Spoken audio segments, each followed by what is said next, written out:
Fırat. O kalem sende kalmazsa çok üzülürüm.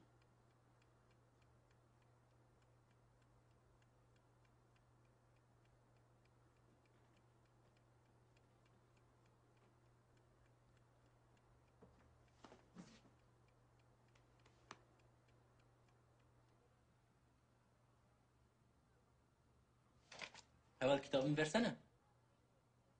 Ne yapıyorsun sen bu karate kitabıyla? O karate değil kung fu. Ya ha karate ha kung fu ne fark eder? Songül Heval kung fu'yu bilmeden böyle küçümseyici bir tavır takılman hiç doğru değil. Kung fu'nun arkasında çok derin bir felsefe var. Ne felsefesi lo adam adamı dövüyor işte ne felsefesi? İşte bilmiyorsun Heval. Bilseydin zaten sormazdın. Ver kitabımı. Vermiyorum. Bir sürü iş güç var Lokman sen karateyle uğraşıyorsun ha. Bu da iş güçtür Heval. Ver. Vermiyorum. Aa sen nereden buldun bunu Fırat? Hayret bir şey ya. Bak ya. Ah Fırat bunu nereden buldun ya?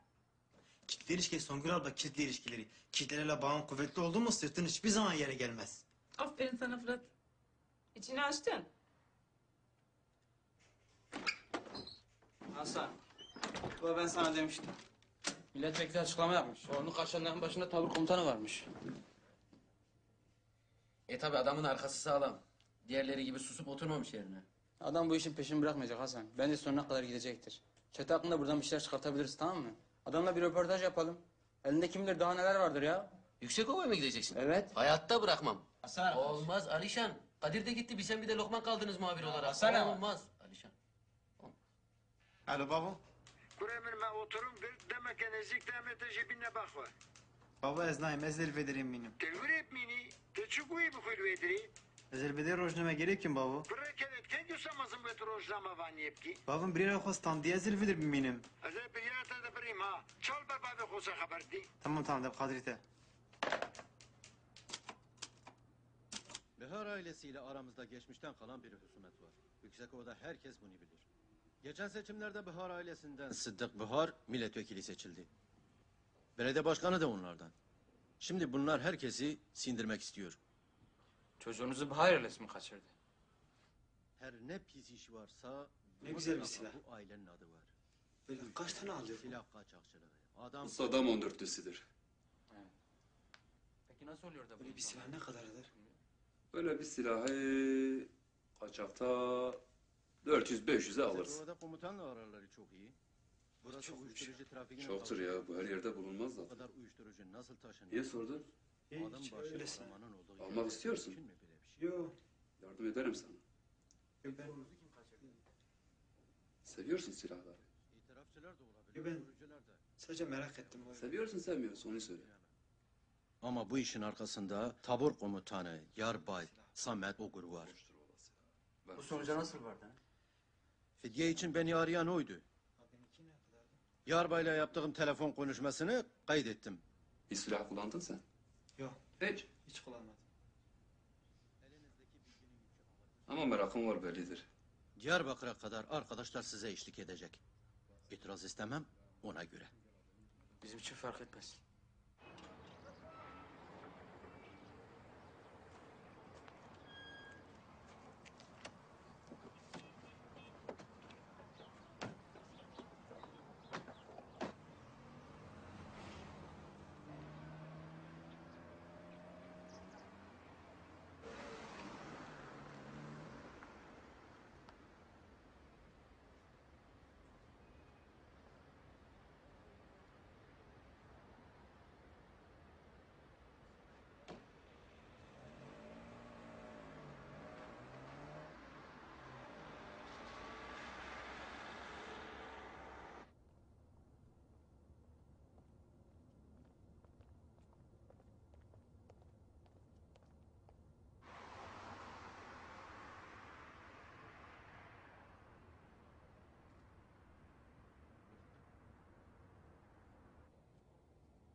Yaklaşma.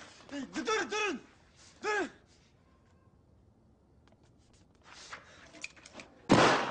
Yaklaşmayı sıkarım ha.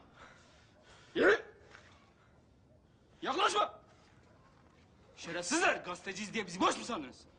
Yürüyün. Yürüyün. Yürü. Be namus.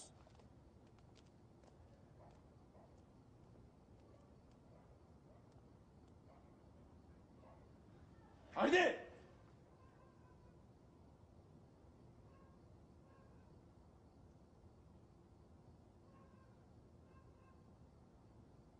Bu nereden çıktı Fırat?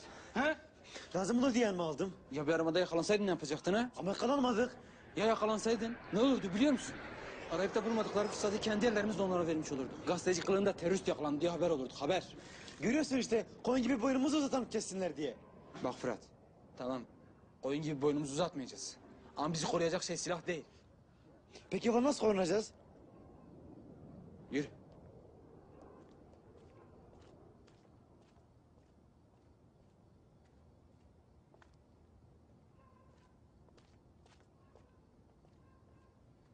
Seni önce büroya bırakalım, ben oradan eve geçerim. Sen akşam kaseti çözersin, yarın haberi birlikte yaparız Fırat, tamam?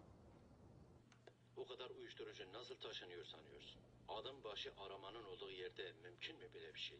İtirafçılar da olabilir, orasını bilemem.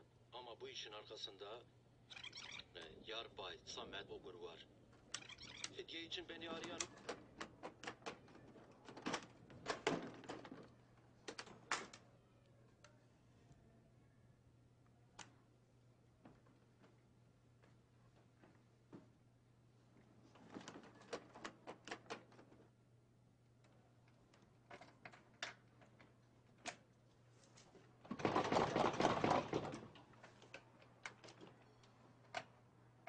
Kim var orada? Ya lan beni dinle. Nereye gel? Şerefe bavetlenim ha. Bakın. Sizi de bitiyor derim. Şerefe bavetlenim.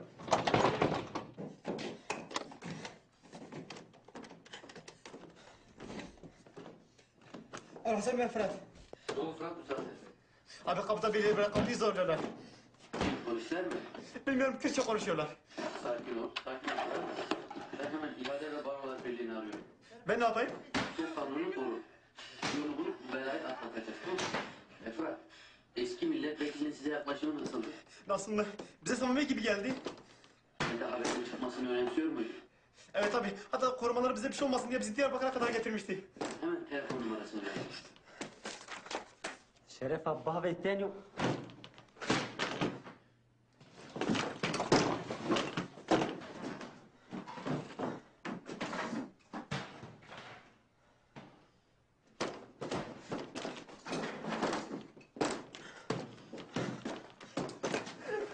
Bak polis haber verdim şimdi gelecek kapıya. Niye zahmet ediyorsun? Haber verirdik.